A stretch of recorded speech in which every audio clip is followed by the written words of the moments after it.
Hi, hello, namaste. This is Suresh and welcome back to our channel Suresh Boga. After a long time మంచి ఎడిట్తో వచ్చేసాను. So Diwali photo editing 2 minutesలో చాలా సింపుల్గా and ఈజీగా చేసుకోవచ్చు. So ఎడిట్కి సంబంధించిన app link and PNGs and background links అన్నీ కూడా నేను డిస్క్రిప్షన్లో ఇస్తాను. దాని త్రూ మీరు చాలా సింపుల్గా డౌన్లోడ్ చేసుకోవచ్చు. సో డౌన్లోడ్ చేసుకున్న వాళ్ళు పక్కా ఒక లైక్ అయితే తీసుకోండి. అండ్ ఈ వీడియో స్టార్ట్ చేసే ముందు నా ఛానల్ని సబ్స్క్రైబ్ చేసుకోండి అండ్ పక్కన ఉన్న బెల్ ఐకాన్ని యాక్టివేట్ చేసుకోండి. సో ఇంకెందుకు ఆలస్యం వీడియో అయితే స్టార్ట్ చేసేద్దాం. సో ముందుగా Pixellab అప్లికేషన్ ఓపెన్ చేయగానే ఇంటర్ఫేస్ అయితే ఇలాగా అనిపిస్తుంది.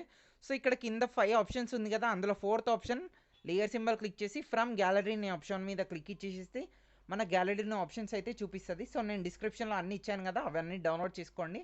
అందులో నుంచి ఫస్ట్ బ్యాక్గ్రౌండ్ యాడ్ చేసుకొని రైట్ క్లిక్ ఇచ్చేసేయండి. సో ఇప్పుడు న్యూ టెక్స్ట్ అని ఉంది కదా, సో దాని మీద సెలెక్ట్ చేసుకొని డిలీట్ అనే ఆప్షన్ మీద క్లిక్ చేసి ఓకే క్లిక్ చేయండి. న్యూ టెక్స్ట్ అయితే డిలీట్ అయిపోతుంది. ఇప్పుడు పైన కనిపిస్తున్న ప్లస్ సింబల్ క్లిక్ చేసి ఫ్రమ్ గ్యాలరీ అనే ఆప్షన్ మీద క్లిక్ ఇచ్చేసి మీ పిఎన్జీ అయితే సెలెక్ట్ చేసుకోండి. So how to create PNG అని డిస్క్రిప్షన్లో లింక్ ఉంటుంది. ఆ లింక్ క్లిక్ చేసి వీడియో చూసినట్టయితే పిఎన్జీ ఎలా క్రియేట్ చేసుకోవాలో తెలుసుకోవచ్చు. సో ఈ ఎండ్ పట్టుకొని నేను ఇలా ఇంక్రీజ్ చేసేస్తున్నాను. సో చూడండి, లెఫ్ట్ సైడ్ టోటల్ ఫోటోలో లెఫ్ట్ సైడ్ పెట్టేసేస్తున్న, పైన కూడా గ్యాప్ ఎంత ఉందో అది చూసుకోండి. సో ఇప్పుడు ప్లస్ సింబల్ క్లిక్ చేసి ఫ్రమ్ గ్యాలరీ అనే ఆప్షన్ మీద క్లిక్ ఇచ్చేసి ఇప్పుడు నేను ఈ స్మోక్ పిఎన్జీ తీసుకొని రైట్ క్లిక్ ఇచ్చేసేస్తున్నా.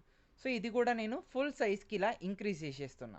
సో ఇంక్రీజ్ చేసేసిన తర్వాత మళ్ళీ ప్లస్ సింబల్ క్లిక్ చేసి ఫ్రమ్ గ్యాలరీ అనే ఆప్షన్ మీద క్లిక్ ఇచ్చేసి ఇప్పుడు మీకు మీ కుటుంబ సభ్యులకు అని ఉంది కదా, దీపావళి శుభాకాంక్షలు, ఇది నేను యాడ్ చేసి ఇది కూడా నేను ఫుల్ సైజ్కి ఇలా ఇంక్రీజ్ చేసేస్తున్నా. సో ఇంక్రీజ్ చేసేసిన తర్వాత ఇప్పుడు టోటల్గా కంప్లీట్ అయిపోయింది. ఇంకొకటి ప్లస్ సింబల్ ఫ్రమ్ గ్యాలరీ ఈ డిజైన్ ఒక్కటి యాడ్ చేసేస్తే మనకు ఓకే అయిపోతుంది. సో ఇది కూడా ఇలా ఫుల్ సైజ్కి ఇంక్రీజ్ చేసేసాయండి. సో టోటల్గా పిక్ అయితే కంప్లీట్ అయిపోయింది. ఇప్పుడు షేర్ సింబల్ క్లిక్ చేసి డిఫాల్ట్ నుంచి నేను అల్ట్రా పెట్టేసి సేవ్ టు గ్యాలరీ అనే ఆప్షన్ మీద క్లిక్ ఇచ్చేసేస్తున్నాను. సో ఫోటో అయితే మనకు గ్యాలరీలోకి సేవ్ అయిపోతుంది. సో గ్యాలరీలోకి సేవ్ అయిన ఇమేజ్ ఎలా ఉందో నేను అది కూడా చూపిస్తాను, సో దట్ మీకు క్లారిటీ ఎలా ఉందో అది కూడా క్లియర్గా అర్థమవుతుంది. సో ఇది వచ్చేసి మనకు గ్యాలరీలోకి సేవ్ చేసుకున్న పిక్. సో చూడండి, పిక్ అయితే చాలా అంటే చాలా బాగా వచ్చేసింది, ఎక్కడ కూడా అస్సలు బ్లర్ అవ్వలేదు. సో మీకు ఈ వీడియో నచ్చే ఉంటుంది. ఈ వీడియో కనుక మీకు నచ్చినట్టయితే ఈ వీడియోని లైక్ చేయండి, నా ఛానల్ని సబ్స్క్రైబ్ చేసుకోండి అండ్ ప్లీజ్ ఈ వీడియోని షేర్ చేయండి అండ్ ఇది పక్కా ట్రై చేసి నాకు ఇన్స్టాగ్రామ్లో ట్యాగ్ చేయండి. Thank you.